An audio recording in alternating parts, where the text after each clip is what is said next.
दोस्तों जल्दी से आपके अपने चैनल और गुरुजी को सब्सक्राइब करें और घंटी पर क्लिक कर दें ताकि आपको पता चल जाए कि अपना इंग्लिश का पीरियड शुरू हो चुका है। हेलो स्टूडेंट्स, कैसे हो आप लोग?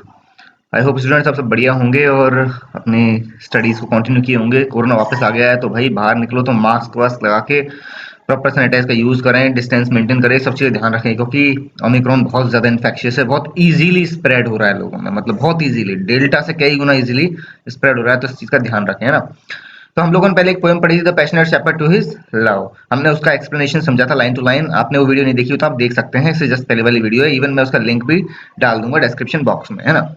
साथ में मैं जो क्रिटिकल एप्रिसिएशन में आज समझाने वाला हूँ, इसकी जो ये प्रोटोटाइप है, मतलब मैंने आप इसको पूरा वैसा ना समझे कि कंप्लीट आंसर है। इसमें आपको कई चीजें जोड़नी पड़ेंगी, अपनी तरफ से ऐड करनी पड़ेंगी।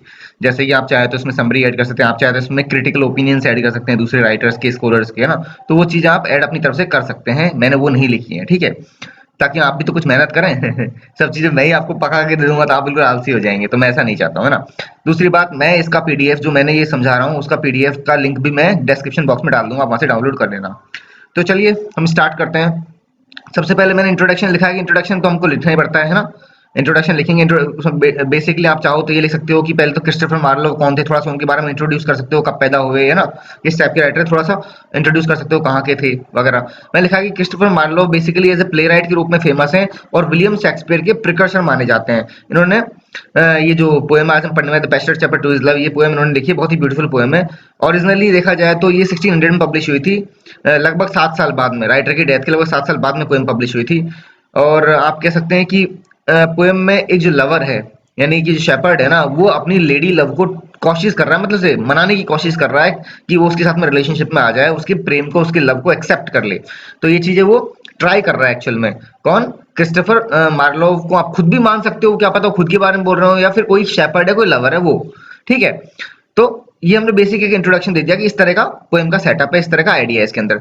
बेसिक में सेंट्रल आइडिया क्या है, वही है कि एक beautiful love song, actually song की तरह है पोएम। और जिसमें एक जो कह सकते हैं कि सिंगर है, जो लवर है, वो एग्रेसर है, वो कोशिश कर रहा है अपनी बी लवर्ड को मनाने की, ही इज कोर्टिंग हर, उसको कोर्ट कर रहा है, मतलब ना।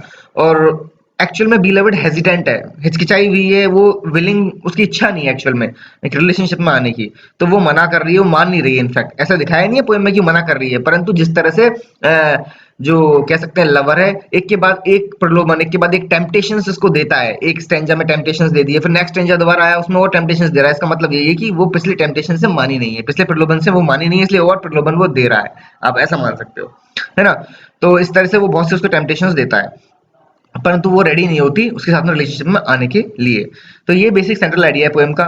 थीम्स, लव की थीम है, रिजेक्शन की थीम है, नेचर की थीम है, 3 थीम है। लव की थीम तो बिल्कुल बिल्कुल है ही, क्योंकि डेफिनेटली शेपर्ड एक लवर अपने बिलीवर्ड को मनाने की कोशिश कर रहा है, अपने प्रेम का इजहार कर रहा है। प्रेम के इजहार में साथ में वो क्या क्या उसको लाइफ में देगा, वो सबका वो एक तरह से प्रपोजल रख रहा है, सामने रख रहा है कि भाई मैं ये सब तुम्हें लाइफ में दूंगा अगर तुम मेरे साथ में रिलेशनशिप में आती हो तो लव पे तो पूरी सेंट्रलाइज है ही पोएम, है ना, ठीक है।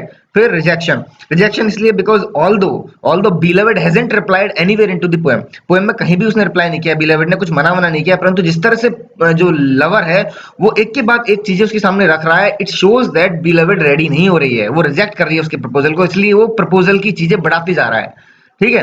तो रिजेक्शन का एलिमेंट है इसमें। नेचर का एलिमेंट में देखो, नेचर के एलिमेंट में नेचर की बहुत चीजें इसमें भरी हुई हैं एक तरह से। For example valleys, groves, hills, fields, woods, mountain, सबकी वो बात करता है कि इन सबसे जो जो चीजें प्राप्त होंगी वो मैं तुम्हें दूंगा। ऑब्वियसली बात है, एक शेपर्ड है, एक गडरिया है, वो नेचर के बीच में रहता है, वो अपना काम नेचर के बीच में करता है, तो डेफिनेटली वो कुछ जो भी देगा वो नेचर से डायरेक्टली प्राप्त किया जा सकता है, मतलब वो उसके लिए ईजी है वो चीज, है ना। तो वो उनका सामने वो चीज तो रख सकता है, परंतु फिर वो एक्सेजरेट भी करता है चीजों को, हाइपरबली यूज करता है, मतलब बहुत अतिशयोक्ति में चला जाता है। वो बोलता है कि मैं तुम्हें बेड से बना रोज, मतलब सॉरी, रोजेस से बना बेड दूंगा, एक फ्लावर मतलब कैप दूंगा जो फ्लावर से बनी होगी, हजारों फ्लावर से, है ना, curtail embroidered with leaves of myrtle, ये सब चीजें वो देगा। तो नेचर के एलिमेंट्स इसमें पर्याप्त मात्रा में व्याप्त हैं, कह सकते हो आप, ठीक है। Figure of speech, figure of speech में एनियममेंट, इसे एनजेममेंट नहीं पढ़ते, एनियममेंट पढ़ते हैं, ये जे साइलेंट रहता है, ठीक है। एनियममेंट मतलब एक ऐसी डिवाइस होती है जिसमें एक पोएटिक लाइन है, एक लाइन है यहाँ पर, वो लाइन यहाँ खत्म नहीं हो रही है, वो सेंटेंस आगे continue. For example, I was going to, मैं टू पे स्टॉप कर दूं और आगे यहाँ से कंटिन्यू, स्कूल टुडे, इस तरह से, मतलब लाइन यहाँ पूरी नहीं हुई, आगे वाले सेंटेंस में, अगली लाइन में वो सेंटेंस कंप्लीट हो रहा है, मतलब आगे कंटिन्यू कर रखा है। तो इस तरह का जो डिवाइस होता है ना उसे एनिमेंट बोलते हैं कि a sentence is not completed in particular line and it continues in the next line, वो अगली लाइन में कंटिन्यू रहता है। जैसे है by shallow rivers to whose falls melodious birds in madrigals. तो by shallow rivers to whose falls melodious sings, ये मतलब इसमें एनिमेंट है, इसमें आप कह सकते हैं स्टॉपेज है बीच में। आप अगर ये पोएम ओपन करके देखेंगे ना, देखो मैं आपको दिखा देता हूँ। हाँ, by shallow rivers to whose falls, falls पे लाइन खत्म हो गई है परंतु सेंटेंस कंप्लीट नहीं हुआ है। फॉल्स मेलोडीज बर्ड्स इन मैड्रिगल्स, ठीक है। इस तरह से पता लग जाता है कि लाइन कहाँ खत्म हो रही है, नेक्स्ट मतलब सेंटेंस अगले लाइन में खत्म हो रहा है। तो इस ऐसी डिवाइस को एनिमेंट बोलते हैं। एलिट्रेशन, एलिट्रेशन में क्या होता है, कॉन्सोनेंट का रिपीटेशन होता है। जैसे शेपर्ड, स्वेन, शैल, डांस, है ना। तो दो आप एक तो बोलते हैं से साउंड का रिपीटेशन हो रहा है, स शेपर्ड का स, स्वेन का स और शैल का स, है ना। तो ये अलिट्रेशन हो गया। कॉन्सोनेंट से साउंड है ना, यानी व्यंजन है, ठीक है, लगातार रिपीटेशन हो रहा है स्टार्टिंग में, वर्ड के स्टार्टिंग में ही। जनरली अलिट्रेशन में वर्ड के स्टार्टिंग में ही होता है रिपीटेशन, है ना। तो ये अलिट्रेशन हो गया। एक श का साउंड, श और श, देखो से और श हिंदी में दो होते हैं ना, इस तरह से श का भी रिपीटेशन हो रहा है इसमें, श साउंड, वो भी एक कॉन्सोनेंट है, ठीक है। तो ये एलिट्रेशन हो गया। मेटाफर, मेटाफर में मेलोडियस बर्ड सिंग्स मैड्रिगल्स। देखो दो चीज होती हैं, एक तो मैं इसको लिखता मेलोडियस बर्ड्स सिंग लाइक मैड्रिगल्स, यानी कि मेलोडियस बर्ड्स गाती है मैड्रिगल के जैसे, वो तो हो जाती सिमिली उसके जैसे। इसमें भी बात भाव तो जैसे का ही है परंतु जैसे लिखा नहीं है, लाइक या एज शब्द इस्तेमाल नहीं किए गए। सिंपल लिख दिया कि मेलोडियस बर्ड्स सिंग मैड्रिगल्स, कि मेलोडियस बर्ड्स गाती है मैड्रिगल्स, यानी ये नहीं बोला कि उसके जैसा गाती है, भले ही वो भाव तो वही है कि उसके जैसा गाती है परंतु वो लिखा नहीं है, दिखाया नहीं है लिख के।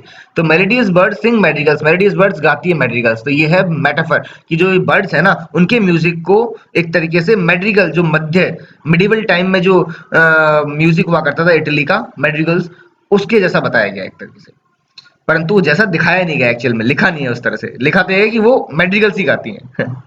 ये मेटाफर हो गया। हाइपरबली मतलब अतिशयोक्ति, बहुत चीज बड़ा चढ़ा के, thousand fragrant posies, buckle of purest gold, silver dishes, है ना, meat as precious god do it.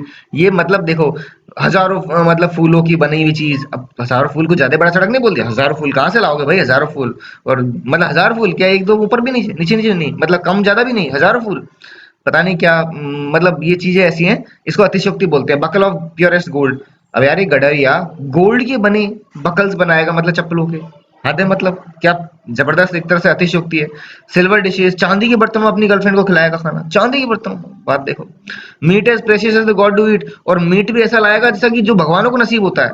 अरे भाई कमाल ही कर दिया, आप तो देवता ही निकले, है ना। तो इसे बोलते हैं हाइपरबली, अतिशयोक्ति। देखो पेस्टोरल पोएम है एक, पेस्टोरल पोएम कौन सी होती है, वो पोएम जो कि ग्रामीण परिवेश में और जिसमें अक्सर ये शेपर्ड्स, गडरिये वगैरह ये यूज किए जाते हैं ना, इनको पेस्टोरल पोएम बोलते हैं। चारागाह वगैरह इन पे जो बेस्ड होती है ना। तो कंट्री साइड में बिल्कुल पूरा सेटअप ही पोएम का वही है ना, कंट्री साइड का सेटअप है, इसलिए पेस्टोरल पोएम तो ये है ही। इसमें एलिमेंट्स भी उसी तरह के यूज किए हैं, जो प्राकृतिक एलिमेंट जो गाँव में प्राप्त होते हैं या फिर जो गडरियों के जो जीवन में होते हैं, वो चीजें इन्होंने इस तरह का दिखाया गया। तो it's a pastoral poem. Structural rhyme scheme तो सिंपल है, देखो पोएम क्वाट्रेंस में, क्वाट्रेंस क्या होते हैं, चार लाइन के स्टेंजा को क्वाट्रेन बोलते हैं ना, एक स्टेंजा जिसमें चार लाइन हो, ठीक है। और ऐसी टोटल 28 लाइन है, यानी कि 7 स्टेंजा है इसमें, ठीक है, 4 संख्या 28 होती है ना, ठीक है, उस तरह से। और इसमें राइम स्कीम है A B B, sorry A B नहीं मतलब ए बी बी, मैंने गलत देख लिया ना। तो ए बी बी की राइम स्कीम है। ए बी बी कैसे राइम स्कीम होती है दिखाता हूँ, देखो। हाँ, जैसे पोएम में देखो राइम स्कीम कैसे होती है, लव प्रो, एक्चुअल में ये एकदम एग्जैक्टली साउंड नहीं कर रहा, तो इसलिए आपको पता नहीं चल रहा, एक्चुअल में ये दोनों तुकबंदी बैठा रहे हैं, लव प्रो। इसको यहाँ देखो, रॉक्स फ्लॉक्स, यहाँ ज्यादा क्लियर हो रहा है।